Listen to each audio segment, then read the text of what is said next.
موجودہ حالات میں جہاں ایک طرف آٹے کا بحران ہے تو وہاں دوسری جانب چشمہ رائٹ بینک کینال کی بندش کے باعث ضلع تونسا شریف میں گندم کی فصل نہ اگنے سے آنے والے وقتوں میں غذائی قلت کا خدشہ پیدا ہو گیا ہے۔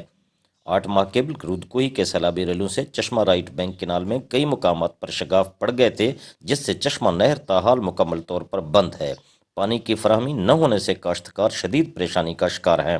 کاشتکاروں کا کہنا ہے کہ حکومت اگر چاہتی تو چشمہ نہر کی مرمتی ہنگامی بنیادوں پر بھی کی جا سکتی تھی، مگر بے حسی کا عالم یہ ہے کہ تاحال نہر کی مرمتی نہ کی جا سکی۔ چشمہ نہر کی مسلسل بندش سے جہاں فصلات نہ اگائی جا سکیں، وہاں ضلع بھر میں پینے کے پانی کا بحران بھی پیدا ہوتا جا رہا ہے۔ ضلع بھر میں زیر زمین واٹر لیول انتہائی حد تک نیچے چلا گیا ہے، جس کے باعث سولر اور ڈیزل پر چلنے والے واٹر بور بھی مکمل طور پر بند ہو گئے ہیں۔